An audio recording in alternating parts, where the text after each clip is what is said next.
Have you ever experienced betrayal's cold grip tightening around your heart? Indeed, I have. The hard truth of her adultery hit me hard the night I confronted her. When I asked her to stop her adultery, all I got was her icy demand for a divorce. I discovered an important lesson in the ruins of a marriage I had once believed to be unbreakable. Intimacy is about more than just physical proximity. It's about loyalty, trust, and the verbal promises we break. This is my story of overcoming betrayal pain and emerging on the other side of recovery. This is my narrative. Take pleasure in viewing it. I pulled out my phone and enjoyed the taste of my black coffee as I sipped it. Aim for 7:30. Must depart. No, I'm not required to. I clicked on my email. The wife has left. Many things to handle. Will not be in the office for a few days. Too bad, he won't be happy. Oh no, here I go talking to myself. You are speaking with the smartest person in town, isn't that right? I drank all of my coffee. It's breakfast time now. I gave it some thought. No, not that kind of cereal. I'm having a hearty breakfast. I went by a car dealership on my way into town. A large motor home was mingled amongst sedans and a few interesting ones.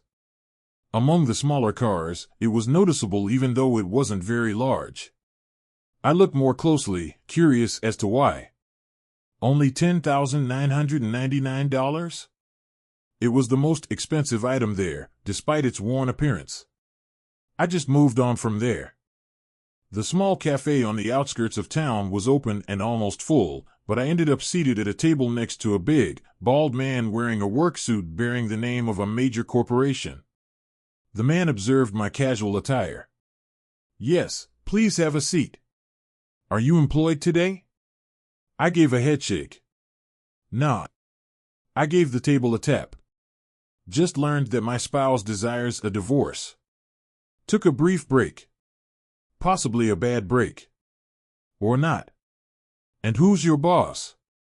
Is he comfortable with you leaving? Likely not, but he can deal with it. Doesn't bug you? I'm a computer guy and an engineer. Everything is okay. What can I do for you, Nolan? A divorce. What, you're done with her tricks? Yeah, something like that. I gave him a small file. Went after her for a while. Told her to quit being unfaithful last night. She expressed her desire for a divorce. Sifting through the documents and photos was Richard Langston. I would say about time. I don't typically handle divorces, but I know the ideal person for this. What are your desires? I was asked. I'd like it to be simple. We keep our own bank accounts and I put down a portion of the money for our house. All I want is to finish. Where are you going to reside? I'm not sure yet. For this, I know a good person. It's possible to request more money. No problem. I'll take care of it. So, Mr. Bennington, what are you looking for in this? Sitting opposite me was a woman who appeared to be from Asia, possibly China, but she had the same voice as everyone else in the room. I simply want to leave this fair and square, Miss Lee. I'm not in need of the home. Better owned by Beverly. Although it's in both of our names, she was the one who requested it. I want a piece of the remaining money, if any. I'm fine with taking the $20,000 back at the beginning because I doubt it. Yes, I have paid for some of the items in the house, but I'm good to go. I've made sure she can't use my money, and we kept ours separate. Her friend can assist her financially. Even so, she made enough money on her own. The attorney grinned, her eyes brightening. Mr. Bennington, you are very kind. I believe everything will go well. An accord, then. Simply put, it didn't work out. If necessary, we have evidence of her infidelity, right? Just let me handle any paperwork or questions. Bennington, where have you been? Mr. Dunn, I told you I had some serious personal matters to attend to. I've saved up a ton of vacation time. That is not acceptable. You'll have to either leave or make up the time. I'm not doing that. You actually owe me time off. Now, go. All right. My attorney will get in touch with you. All right, Nolan, that's it. Pi Jing is fully prepared with regard to your split up. Now is just a matter of waiting. Li is that Pi Jing. Jing Pi. The last name is Lu. Sending out a first paging. She has the split up under control, as I mentioned earlier. Though essentially it's just going through the motions, there will be a court date. Regretfully, your court date may need to be set for a few weeks, but given the evidence you have, it seems highly likely. What's on your horizon?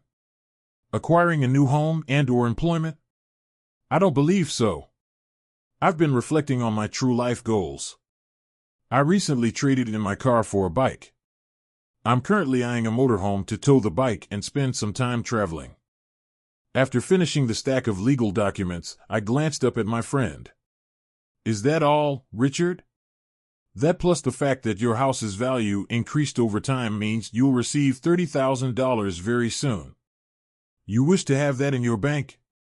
All right. It's no longer yours after you sign those papers, so I hope you got everything you desired. Did that about a week ago? Not much that I wanted to keep, as I said. Items such as clothing, records, DVDs, music discs, and the like. I'm currently staying with a friend, but I have a used RV that needs to be fixed up. At the beginning of next month, I receive it. Just, Nolan, don't act strangely. Although Agnes might start attracting women to my place believing you're looking for a new M, you'll always have a spot at my house whenever you want. Thank you, but I'm sorry. For now, I believe I'm set. I don't know how long I'll feel this way, but for now, this is how things are. I got around on the bike, an Indian Royal Enfield, which was provided to me in the rainy English weather. I was looking at motorhomes and campervans and didn't really care about the interior. I just needed the necessities and something that wouldn't break the bank. It was the first time I had ever been drawn to a specially designed smart 3-sleeper based on a Mercedes Sprinter. I had driven a Sprinter van before and was quite fond of the way it felt and operated. This one featured a shower, a laundry area, and a dryer, useful only when connected while camping. I couldn't negotiate a lower price, but it ended up costing $30,000, more than I had anticipated. Even so, I thought it was well worth the money. The vinyl record turntable and the sound system was what really caught my attention. Thanks to a short-term loan against my investments and savings from the bank, I was able to make my payment in cash. When I got my share from the sale of our house, I would pay off that loan. I redirected my official mailing address to Richard Langston so that he could deliver my mail to my current location. I spent some time in the area, settling into my new house that was parked at a campground in the Peak District. Having power for the shower and electronics was wonderful, and my motorcycle, Oscar, which has an OS1 car license, was with me. Not long after I paid back the loan and got my money back, an old colleague told me about a job in Berwick-upon-Tweed. To help them purchase, install, and secure a computer network, they needed assistance. After chatting with them on the phone, I departed from the campsite and headed north. After reaching a consensus, I ordered all the necessary equipment, nothing fancy, so there wouldn't be a long wait, and in 3 weeks, I had everything operational and had even trained their team on how to use it. I could earn a nice living if I worked like this all the time. That fixed the hit my funds had taken over the previous few weeks. The manager was pleased and recommended me to another company in Edinburgh. Taking everything into account, I was fairly certain that things were improving for my new way of life. I had everything I required. For me, reading and listening to music were essential. In addition, I had my laptop and a sizable data-filled smartphone. For my business needs, a small printer worked perfectly. I had barely arrived in Perth when I received a call from Glasgow asking me to set up shop. It seemed senseless, so I left the following day and found a place in the Campy Fells that was conveniently close to the city but still far enough away to make getting to work easy. Only some updating and improved safety gear were required for this task. No brand new tools were needed. To make sure we all understood our roles, I teamed up with the head of IT and his assistant. They were green, but they took net safety very seriously. I was even able to go on worry-free lunch breaks. When there were almost no checks left, I finished up that evening and was prepared to go. It was a little difficult to drive my mobile home into Glasgow, but once I found a parking space, fortunately for Murphy and me, everything went well. Maybe for the last time, I was able to eat lunch at my favorite cafe before heading out. Not shockingly, I ran into some slow traffic. I didn't rush and instead took the older B776 road instead of the M74. For a small fee, I was able to spend the night in the lot of a tire and exhaust shop near Moffat. I got up early and looked at the time of day from my bunk above the driver's seat. The morning was overcast and gloomy, with no rain. A single person passed by, and I couldn't help but wonder why they were out so early on such a dull day and on such a road. It was unclear to me whether they were a man or a woman. I gave up trying to sleep and went to get dressed, have a coffee, eat breakfast, and use the restroom. It was about 8 by the time I finished and cleaned up, and the gloomy day had given way to a light rain. When the tire and exhaust shop's first employees arrived, I made the decision to leave. I reserved a space in the lakes close to KZK because I wanted a change. Annually, the RSPB observes a pair of ospreys that build their nest close to Bassin Lake. I could see the birds catching fish, perhaps. It was only sensible to head for the A74M highway, which becomes the M6 near the Scottish-English border. As soon as I got behind the wheel, I noticed someone near the southbound highway with their thumb extended. On long drives, hitchhikers were once commonplace, but they're rare these days, possibly because people are more aware of the risks. Even the ones I'd previously picked up were becoming less common. You could tell they were usually car delivery drivers and needed to return by their red and white license plates. I have no idea why I stopped. I'm not sure if it was meant to be, but a friend might say so. "Where are you going?" The individual merely shrugged. "South." The deep, coarse voice asked, "Man or woman?" "If it helps, I'm getting off at Penrith." "Thanks."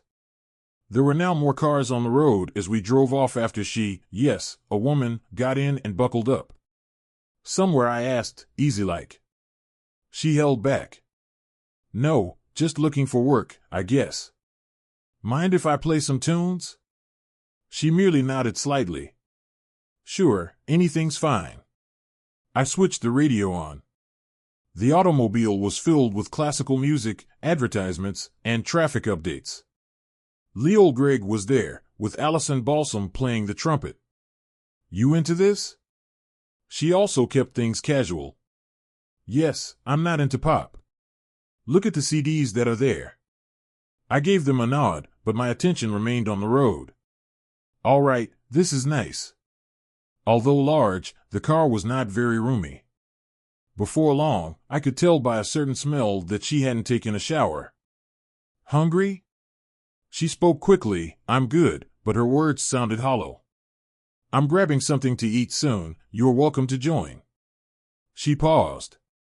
"Okay, thanks, you don't need to." "Yes, I am aware." A little later. "We should say who we are," I said. "My name is Nolan." "I'm glad to have met you, Nolan." "Hello, I'm Demetria," she said.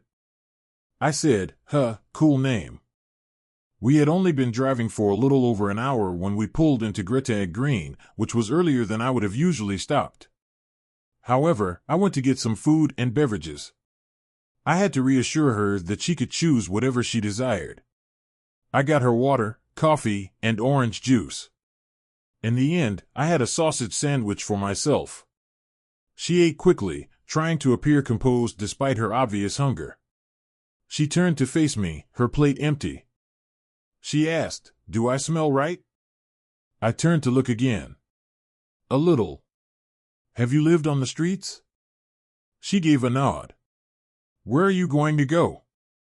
"Work, kin, friends?" I asked. She merely shrugged. I sipped the last of my coffee. "Then let's head out."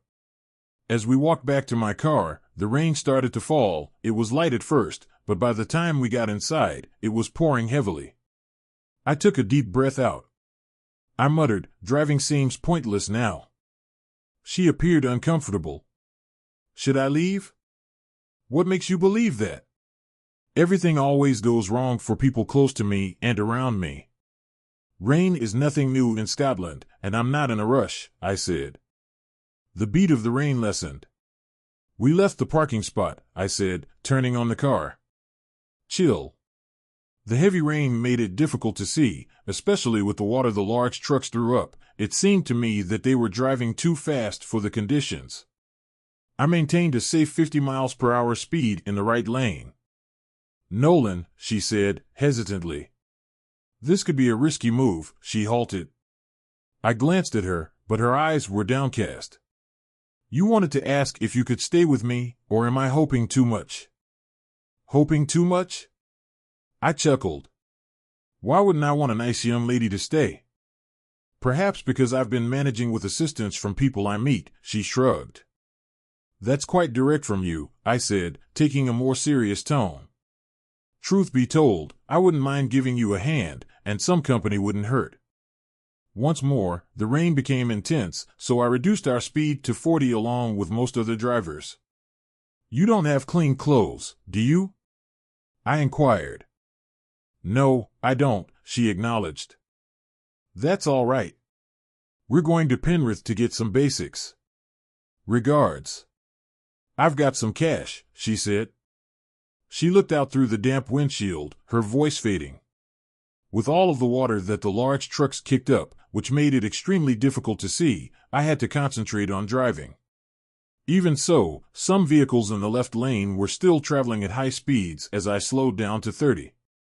Just like the Carlisle sign, the route from Scotland into England from the M74 to the M6 was lost due to inclement weather. Fortunately, the rain eased off as we got closer to Penrith, which was 2 hours away from the rest stop.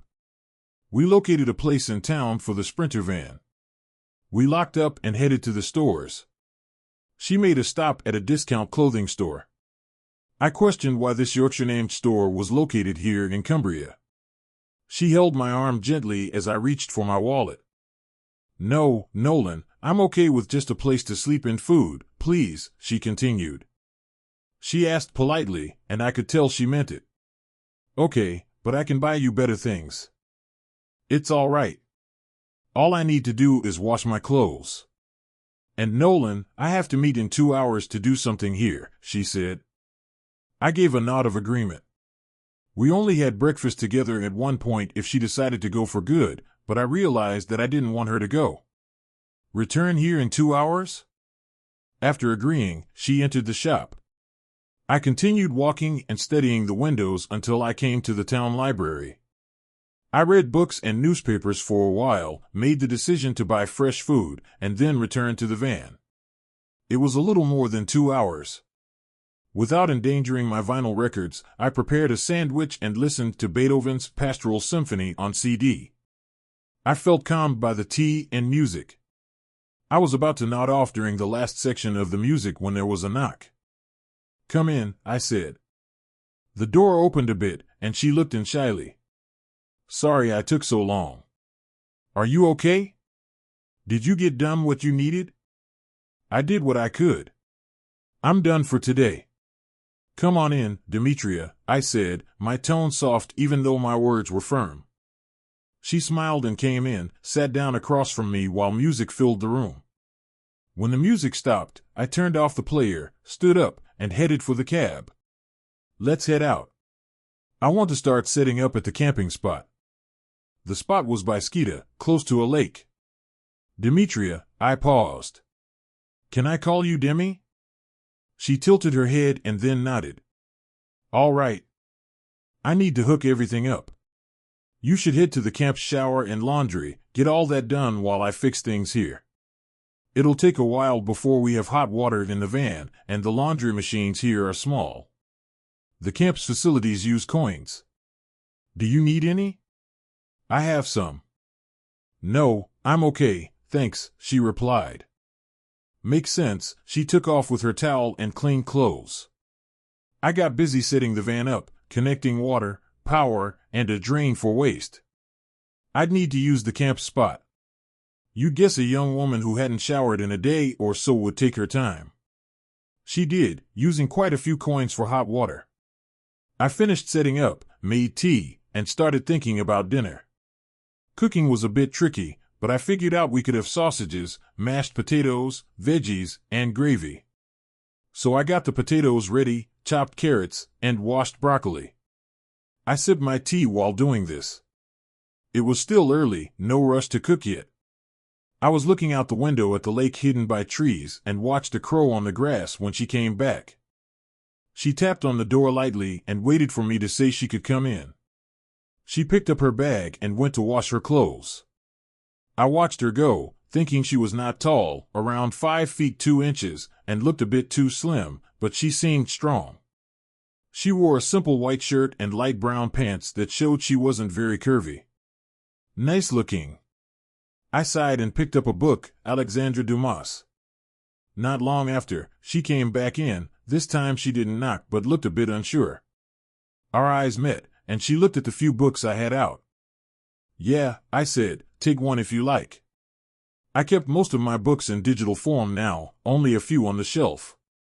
She chose a thick book of Kipling's poems, thanks, and she sat down to read. I was surprised by her choice. We sat quietly until she got up to put her clothes in the dryer. It figured that when she was out, it started to pour rain. She must have been on her way back because soon she rushed and soaked through. Shoot, I'm all wet. Can I have a towel? Of course, I pointed to where the towels were. Then she took off her wet clothes right there, dried off with a towel as if it was nothing. My ex-wife had never been comfortable showing her body to me, but here Demi acted like she was still dressed. I guess it was okay to feel excited.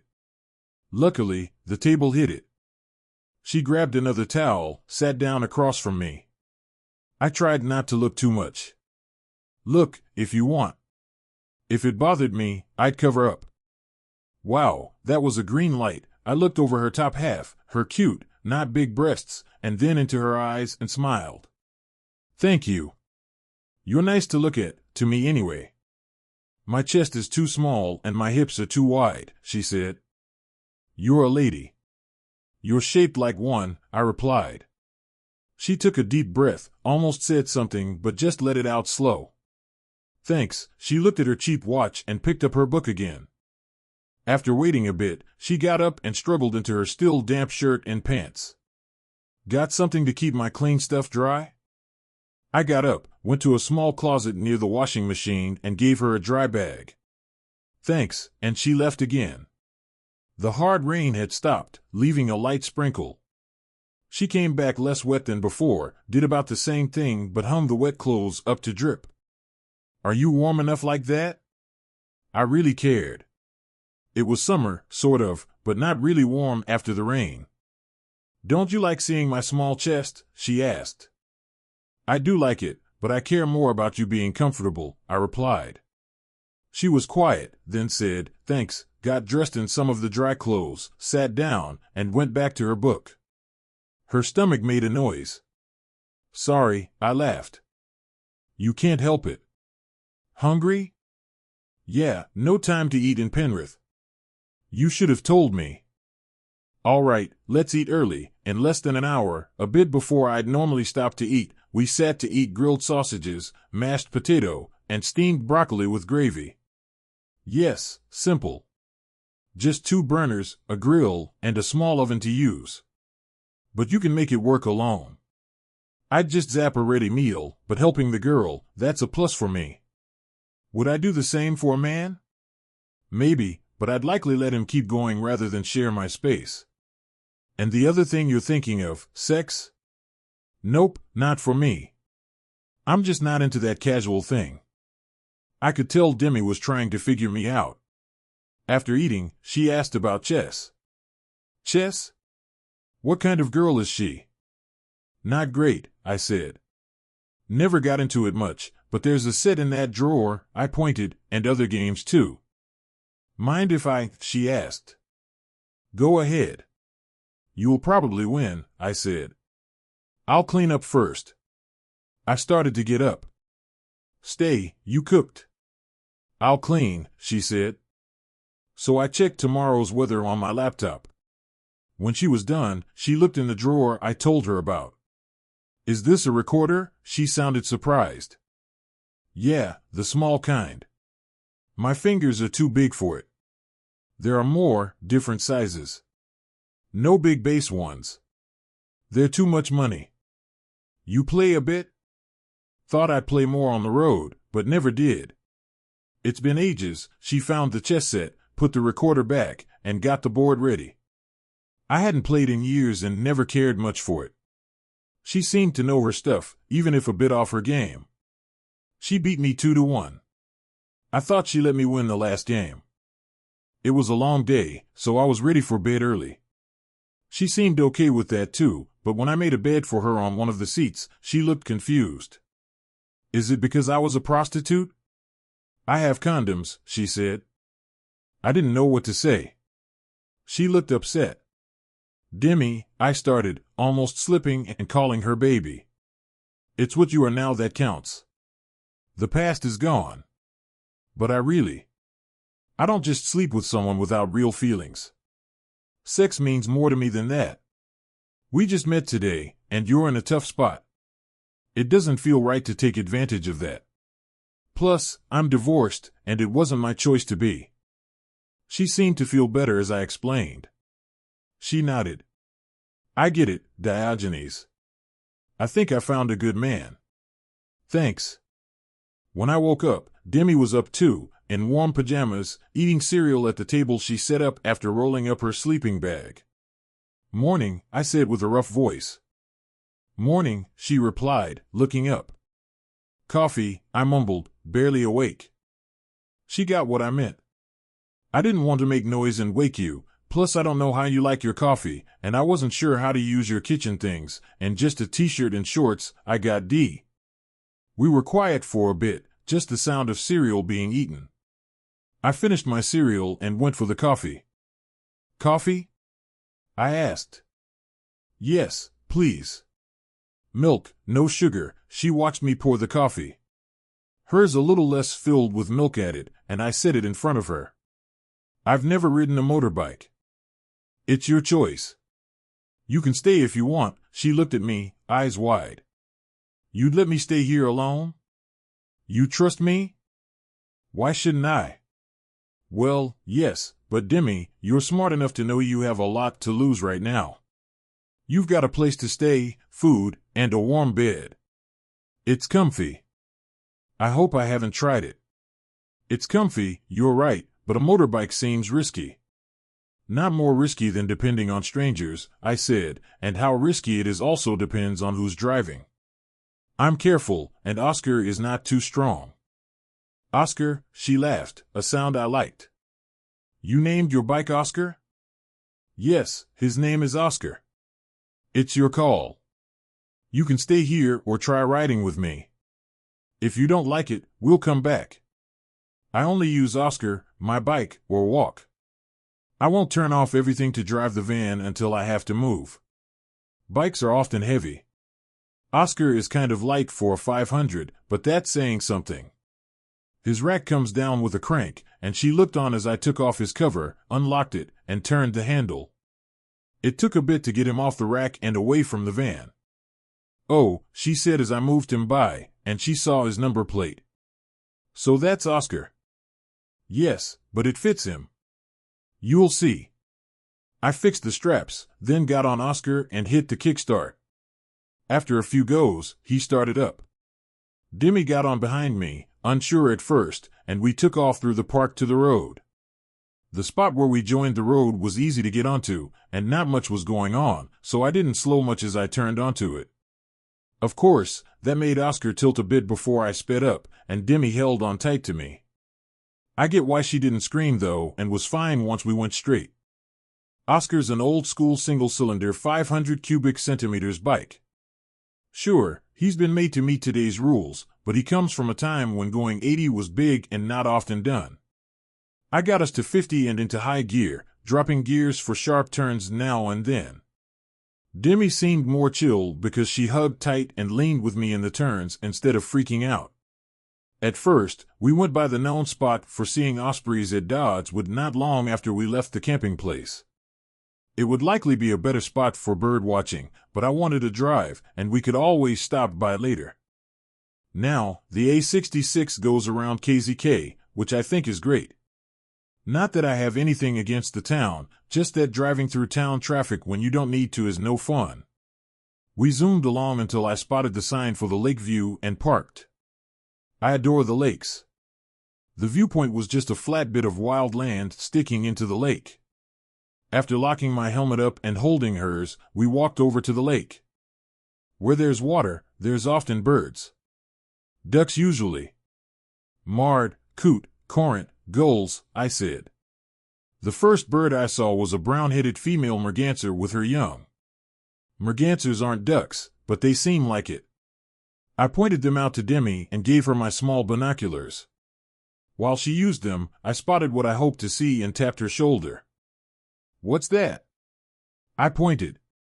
The bird was far off, and if I didn't know what to look out for, I'd have missed it.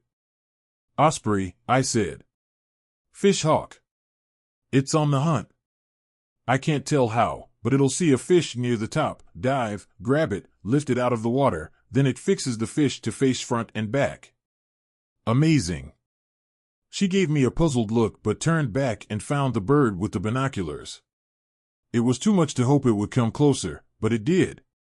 It was less than a quarter mile out when it dropped down with a splash. It rose from the water, a big fighting fish in its claws. We watched. Demi threw the binoculars, I just watched with my eyes as it adjusted the fish to cut through the air easier and flew off to its nest. Maybe that's called an eye, I wasn't sure. Demi put down the binoculars. "Wow, that was something special. Do you know a lot about birds?" I laughed. "Not really. I like to watch them, but I don't go out of my way. I just know about these ones. They're why I decided to stop here, not further south or by the coast." "So, what do you like, Nolan? You're into birds, bikes, and classical tunes. You work with computers, right?" I nodded. "So what's your thing? What excites you?" "I'm kind of a jack of all trades, Demi." "Not really. That means I'd be good at lots of stuff, but I just like a bunch of different things. I know a bit about a lot. There's a saying." She paused, watching my face. An expert is someone who knows more and more about less and less until they know everything about nothing. I had to laugh. "I've used that line a few times myself." She looked around, handing me the binoculars, and took a deep breath. "This place is really something," she whispered, then louder, looking at me. "I've always lived in cities, even." She trailed off. She might have read the look on my face because she said, "I don't want to make you yawn with my story right now. You know the big stuff, I guess." I shook my head no to both. "I bet your story is not dull, and I doubt what I know is the big stuff. But when you're set, go ahead and share." I stopped for now.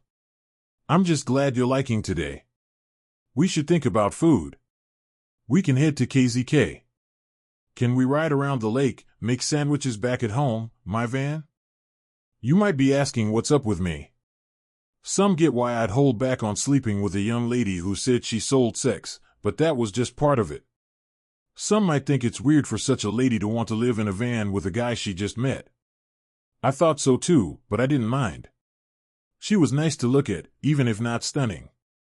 No, deep down, I felt there was more to her. We walked slowly back to Oscar, and I helped her with her helmet before I put on mine. Now, I take my riding and driving seriously.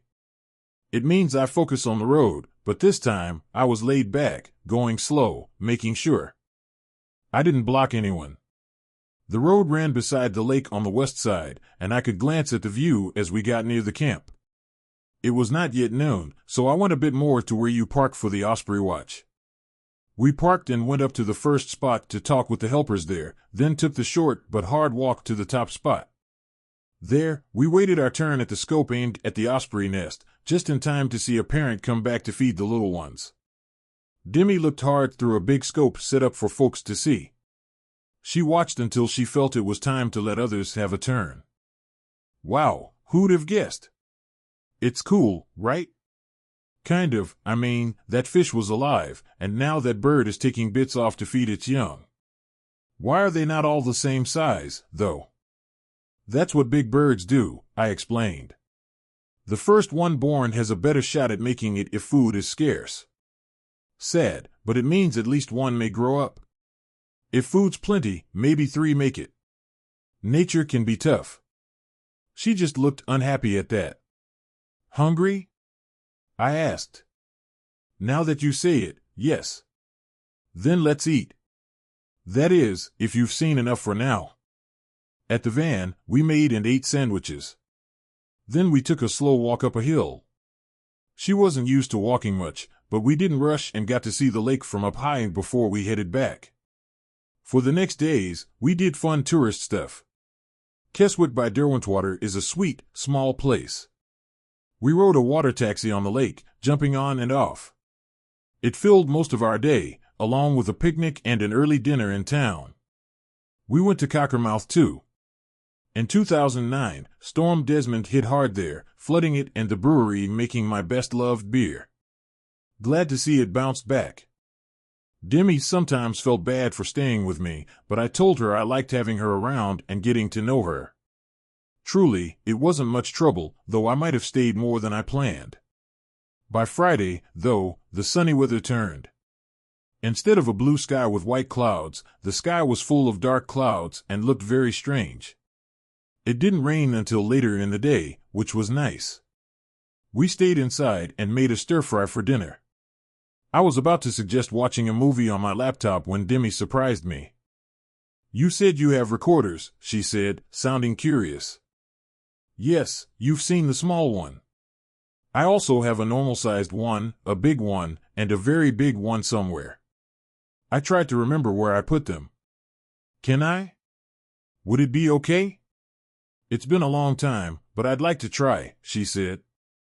Sure, if I can find them, I paused. You know where the small one is? She went to get the small recorder, and I searched everywhere else. People often say, I found it in the last place I looked. Well, that's obvious, isn't it? You stop looking once you find it. I found them in the last place I could look, under the bench seat where Demi had been sitting, mixed with linen and winter clothes. Meanwhile, Demi started playing simple tunes to warm up. It's not easy to make the small recorders sound good, but she did well. She played a lively Irish song, a fast dance tune, then a bit of a song by Bo that I didn't know. If you're not familiar with recorders, they are wind instruments that come in different sizes, each playing better in certain keys. The very small, big, and very big ones are best in the key of F major, meaning they can easily play notes from low to high F. If you know how, the high notes and deep ones were all in the key of C major. I love the deep one best. It has a soft, rich sound and can play a big range starting from the middle C note up. So, I set the small one in its soft case and the louder and deep ones in boxes on the table in front of her. Her eyes got big. She stopped playing and gently put down the tiny pipe on the table.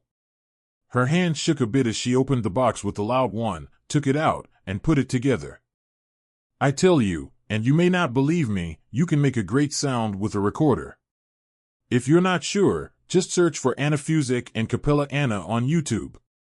But if you're not into old-timey classical tunes, you might not get why she's so good. When she picked up the very high one to play, you could tell she was a bit out of practice. As she moved to the bigger one, there were a few missed notes, but it was clear she was way better at this than I ever was, even when I played a lot. I watched, following her fingers as they moved fast over the holes, until she stopped and looked at me. You're staring, she said. Sorry, I was just really into it. It's cool. I wasn't upset. Didn't I walk around with no clothes in front of you? Got any tunes? It took me a second to realize she meant music sheets. Some, I said, mostly for learning, some easy songs, and practice pieces. Let's see them. I remembered where the music was when I got the recorders, so it was quick to find them. I handed her the small one in its case. Play a scale for me, she said. Even with my not-so-good playing, the first set of C major notes wasn't too hard. I did that a couple of times and felt ready to try more. Getting up to G was fine, except for a little squeak or two, and I felt pretty good. I looked at her. She was flipping through the music, looking okay with it all. I finally got the high notes right, though they were hard. You need to better your high notes, she noted, but added, when did you last play this? It took me a moment. I hadn't played since college, where I was in a recorder group till my last year, which was too busy. 10, 12 years, I guess. That's not bad, she said with a nod. She took out an old sheet of music I knew well. Come sit here, she said, tapping the bench next to her. We have just this one sheet, so we'll share. I didn't know what to say, so I followed. The paper was old, over 20 years, from a piece I played in grade school, a lively tune for 2 recorders. I started to play. I was slow, but my hands remembered, and I only messed up a few notes. I was focused, so it took me a bit to hear Demi playing the second part. We played it 3 times, and by the last, it felt almost perfect, like old times. Wow, really good, Demi said, with a big smile. I just shrugged. I knew it well once, over 20 years ago. You've still got it, let's try more, she said. I wasn't great at music, but Demi pushed me through tough pieces like a Bach partita. We played all evening until we were both tired. Thanks, that was fun, and you did great for not playing for years, but I'm beat, I said. Same here. Tea? Hot chocolate? Tea, please. We set the kettle to boil and got the cups ready.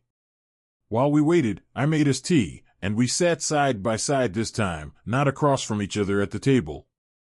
Demi, you really get music. You're no fool either. How did you end up, living on the streets? As soon as I asked, I wished I hadn't. Her bright, happy face just dropped, and she folded in on herself. I felt lost for what to do, so I just sat there. Then, slowly, I put my arm around her. She didn't push me away. Instead, she leaned on me, and I just held her. I'm sorry, I finally said. I didn't mean to bring you down. You don't have to talk about it. She straightened up, then turned to me, making my arm fall away. She held my hands, looking right at me. My folks, they came over from Hungary when that big divide broke down. They're really old school, sticking to their own kind with the same roots, their own little church and ways. My dad, he saw women just for weddings and babies. My mom, well, she never stood up to him. Me being born here made me British, and I went to English schools, made friends here. Our school was cool with music, and I did good and other stuff too, she said, letting out a sigh. My last year, my dad said I'd be marrying that summer, no college, no uni, even though my grades were top. I barely knew the guy, much older. So, last day of school, I packed a bit and left quietly. A friend let me crash in their garden house, and by first light, I was out of there. I watched her, seeing all those feelings on her face, even though she kept her voice calm. I moved to a new city, she said, and found a place to stay for young runaways. I stayed a few nights, thinking about what to do. She paused. I was 18, so they couldn't force me to go back home. I made a friend and went with her to Glasgow. I got a tiny flat and a job at a burger place. It was clear she sniffed. It was clear I wouldn't make much there, so, it was dumb. I got £1,000 the first time, then different amounts for different stuff. I did almost everything, just didn't do BDSM. But the last time, some men held me down. That's when I knew I had to leave that life. They paid me, at least. I packed some things, hid my money, and started walking south. No one would give me a ride. I slept in a bus shelter for a bit, then walked again. You picked me up, and now here we are. I took a deep breath. Demi, thanks for sharing. I'm really glad I stopped you. You can stay with me until you're ready to stand on your own, okay? That broke her, and I held her while she cried. Nothing was different. Well, not really. Something was. After she calmed down and we finished our tea, we just did our normal stuff and went to sleep in different rooms. Who would make a move on Demi after hearing what she's been through? Sadly, I know some would, but not me. I had to change my shirt. It was wet from her tears. Next morning, I woke up to the smell of coffee. Is there anything better? It was still raining. I didn't want to get up, but soon Demi managed to climb up with a nearly full cup of coffee for me. Black, no sugar, right? Perfect, thanks. It was tricky to sit up in the tight space so I could drink, but I managed. Bit tight up here, huh? Her voice made it clear she really wanted to know, not just making talk. It's fine for sleep, I said. Not great for reading in bed, but I've got a radio and CDs. Mostly it's nice, 'cause I can keep my bed ready. Am I in the way, making my bed each night? I took a sip of my coffee. There was a short pause as she sat on the ladder, but just as she started to climb down, I said, "No, you're not in the way. Thanks for the coffee." "It's bad weather out," she said. I knew I had heard the rain, but she added, "How about oatmeal for breakfast?" Sounds good. We should have milk. If not, there's UHT on the shelf. I watched her as I drank my coffee, and she packed up her bedding, fixed the table, and got out oats, milk, and a pot. After I finished my coffee, I needed to get out of bed. Making the oatmeal took about 10 minutes. I didn't check the time, but it was enough for me to get dressed, then make more coffee while Demi stirred the oats. The oatmeal was good, thick how I like it, and I told Demi it was good. "Just simple stuff," she said. "Got any plans today?" "Stay inside, away from the rain," I said. "Listen to music, read, maybe write. Do you mind if I play some more music?" Mind? Not at all. Good, I thought. I might bake too. With those cans of stew, I could make a pie for lunch. Okay, yeah, that sounds amazing. Then, after a bit, "Demi, don't think you're trouble for me." I didn't know how much I missed talking to someone, just having someone around. Company, you know? She looked down, blushing a bit. It's different being wanted, being liked, maybe. She picked up plates and left me with another cup of the wake-up juice while she started cleaning. Once I was clean and set for the day, I dove into my emails. A lot were trash, but some were from old pals saying hi, and one from Richard Langston, "Call me when you can." So, with nothing else big to do, I called right away. Richard wasn't there just then, but I got to talk to him before noon. "Hey, Nolan, how you doing, buddy?" "Pretty well, actually. I'm hanging out in the Lake District. Got a bunch of work done and thought a break was due." "Nice, nice. But I got news. I come settled." "How's 50K sound?" "That's more than I guessed." "Yeah, they're not happy you left. Want you back." "Not going to happen. I won't work with Dunn again, no worries there." They sent him far away, not really to Siberia, but to a spot where he can't bug anyone, though I think I might want to call them. I didn't rush to call Demi. She had, like she said, made a pie with beef stew inside, with mashed potatoes, broccoli, and gravy. It was very good. When I said so, Demi just mentioned, "You need a pressure cooker. I'll make a real steak and kidney dish." "Well, when we find a place that sells one, I'll get one," I replied. Didn't bring one since they're big, but it'd be handy for making real food. After we ate, it was still pouring rain, so I finally picked up my phone to call the company. A lady's voice, sweet but scripted, came on. "Good afternoon, IOMC Limited. How can I help you?" "Good afternoon, I'm Nolan Bennington. Got a message to call back." "Hold on a sec, Mr. Bennington." She paused, didn't even put me on hold. I could just hear her breathing, then she was back. "Oh yes, Mr. Bennington, thanks for calling. Mr. Van Buren wants to talk to you, but he's not here right now. I could give you his cell, but it's better he calls you back." "Okay, it'll be quick, less than an hour." That's okay. You got my number? Yes, sir. Need anything else? No, thanks. It was less than half an hour when my phone buzzed.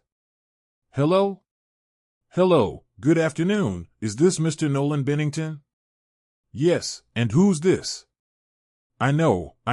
Should be to whom am I speaking, but come on, who talks like that? Well, I know some do. Oh, sorry.